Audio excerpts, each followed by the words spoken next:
ગુજરાતના ગૃહમંત્રી હર્ષ સંઘવી એવું કહે છે કે ક્યાંય પણ જો વિદેશી દારૂ ડ્રગ્સ વેચાતો હોય તો અમને જાણ કરો, અમે કાર્યવાહી કરીશું. પરંતુ બનાસકાંઠા અને વાવથરા જિલ્લામાં દારૂના દૂષણને એટલી હદે જે વેપલો થઈ રહ્યો છે, જેના પ્રકારે જિગ્નેશ મેવાણીએ રજૂઆત કરતા આખલે આ મામલો ટોક ધ ટાઉન બન્યો છે. જોકે જિગ્નેશ મેવાણીના સામે કાલે જે પોલીસ પરિવાર રોડ ઉપર ઉતર્યું હતું અને આજે જિગ્નેશ મેવાણીના સમર્થકો વાવથરા જિલ્લામાં રોડ પર ઉતરી કલેક્ટરને રજૂઆત કરી છે. તેની વિગતે વાત આ વિડીયોમાં કરવી છે. વૈષ્ણવજન તો તેને કહીએ જે પીડ પરાઈ જાનાને રે. નમસ્કાર, હું છું દિનેશ ઠાકોર. નવજીવન ન્યૂઝમાં આપનું હાર્દિક સ્વાગત છે. વાત ગાંધીના ગુજરાતની છે. આમ તો ગાંધીના ગુજરાતમાં દારૂબંધી છે, પરંતુ માત્ર આ દારૂબંધી કાગળ ઉપર છે એવું અમે નથી કહેતા, પરંતુ ગુજરાતની આ જનતા કહે છે. વાવથરા જિલ્લો અને બનાસકાંઠા જિલ્લામાં દારૂનું પ્રમાણ એટલી હદે વધ્યું છે કે હવે બુટલેગરો બેફામ બન્યા છે, ખુલ્લે આમ દારૂ વેચી રહ્યા છે.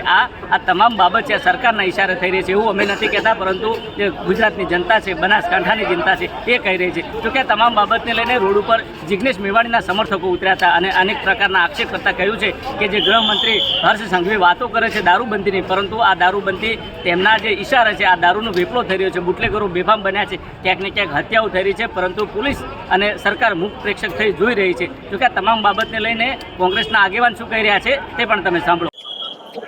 જે આજે ગુજરાતની અંદર જે પરિસ્થિતિ જે સર્જાઈ રહી છે, જેની અંદર ગુજરાતની અંદર પાણી મળવું બહુ મુશ્કેલ છે, પણ સહેલાઈથી દારૂ મળી રહ્યો છે.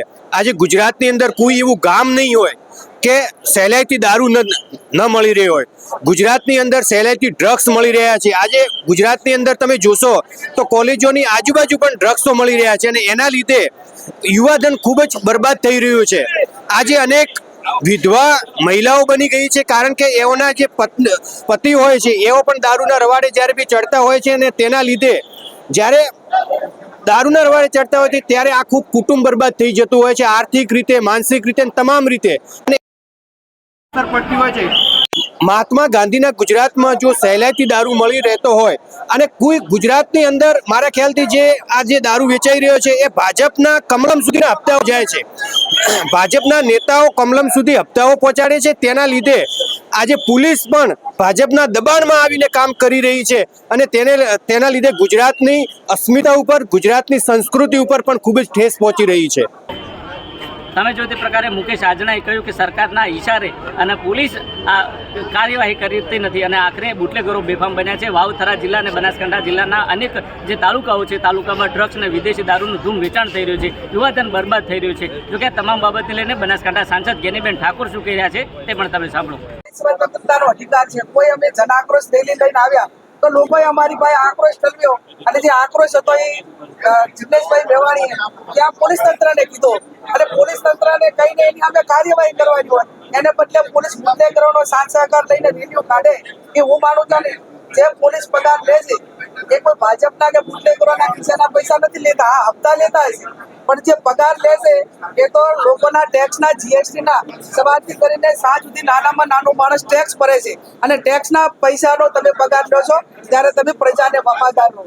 હું તો એટલા સુધી કહું છું કે કદાચ ગુજરાતની પોલીસને પગાર ઓછો પડતો હોય ને તો હજી જીએસટી વધારો, હજુ એકાદ યોજના બંધ કરો. પોલીસ માગે એટલા પૈસા આપો, એને પગાર આપો, પણ મહેરબાની કરીને આ યુવા ધનને બરબાદ થતું બચાવો એવી હું એમની પાસે આશા અપેક્ષા રાખું.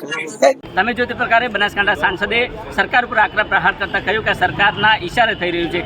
જ્યારે કોઈ જે પ્રતિનિધિ છે રજૂઆત કરે છે ત્યારે તેને દબાવવાનો પ્રયાસ કરે છે, તેને બદનામ કરવાનો પ્રયાસ કરવામાં આવે છે અને આખરે બુટલેગોરોની ફોજ ઊભી કરવામાં આવે છે અને સરકારમાં રજૂઆત કરવામાં આવે છે. પરંતુ ક્યાંક ને ક્યાંક આ જે હિત રક્ષક છે, આ એની રજૂઆત કરવાનો જે મામલો છે, આ મામલો ટોક ધ ટાઉન બનતા આખરે જિગ્નેશ મેવાણીના સમર્થકમાં લોકો જાહેર માર્ગ ઉપર ઉતર્યા છે અને કલેક્ટરને રજૂઆત કરી છે. જ્યારે કલેક્ટરે કહ્યું કે થોડા દિવસનો અમને સમય આપો, થોડા દિવસમાં કાર્યવાહી કરીશું. તો કે તમામ બાબતને લઈને બનાસકાંઠા કોંગ્રેસ પ્રમુખ શું કહી રહ્યા છે તે પણ તમે સાંભળો. આજે હજારોની સંખ્યામાં જિગ્નેશભાઈ મેવાણીના સમર્થનમાં સમગ્ર થરાદમાં લોકો ઉમટી પડ્યા છે. જે 2 દિવસ પહેલા થરાદની અંદર બજાર બંધ કરાવવાની બાબત હોય અથવા તો ડ્રગ્સ બાબતે લડે છે, ડરાવવા ધમકાવવાનું જે ભાજપ પ્રેરિત આંદોલન હતું એના વિરુદ્ધમાં આ હજારો લોકો આવ્યા છે. આજે આવેદનપત્ર આપ્યું છે. જેમ ઉડતા પંજાબ છે, એમ ઉડતું ગુજરાત ના બને, ઉડતું બનાસકાંઠા કે થરાદ ભાવ ના બને, એ માંગણી લઈને અમે આજે કલેક્ટરને આવેદનપત્ર સૌ આપ્યું છે. કલેક્ટરને અમે કીધું છે મારી રજૂઆત સરકારને પહોંચાડો.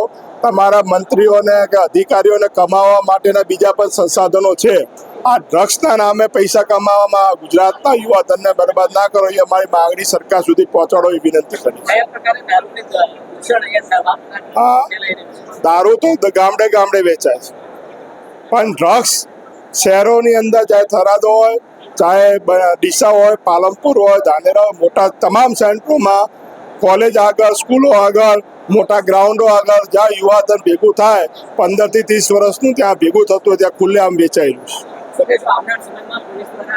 અમે આ દૂષણ પર આમાં ડામ બામ નહીં આવે તો અમે જનતા રેડ કરશું તમે જો તે પ્રકારે ગુલાબસિંહે કહ્યું કે આ જાહેર માર્ગ ઉપર આ જનતાને બોલાવી નથી, જનતા સ્વેચ્છાએ ઉતરી છે, કારણ કે જિગ્નેશ મેવાણીને ખોટી રીતે બદનામ કરવામાં આવ્યો છે. આ જિગ્નેશ મેવાણી લોકોના હિતના જે પ્રશ્નો છે આ પ્રશ્નોની વાચા સરકારમાં કરે છે, પરંતુ ક્યાંક ને ક્યાંક આ સરકારના ઇશારે દારૂ જુગાર જે બધી વધી છે આ બધી ક્યાંક ને ક્યાંક પરિવારનો બદનામ કરે છે, પરિવારને ખરાબ કરે છે, પરિવારના જે નોંધારો બને છે અને આખરે આ પરિવાર બેઘર બનતા અનેક રજૂઆત સરકારમાં કરવામાં આવી છે, પરંતુ આ સરકાર સાંભળતી નથી. જોકે આ રજૂઆતને લઈને આજે આવેદનપત્ર આપવામાં આવ્યું છે અને કલેક્ટરે બાહેધરી આપી છે. ત્યારે આવનાર સમયમાં કોંગ્રેસ અને જિગ્નેશ મેવાણી દ્વારા આ જે મુહિમ ઉપાડવામાં આવી છે કેટલા સમય સુધી ચાલુ રહેશે તે તો આવનારો સમય બતાવશે. દિનેશ ઠાકોર, નવજીવન ન્યૂઝ, બનાસકાંઠા.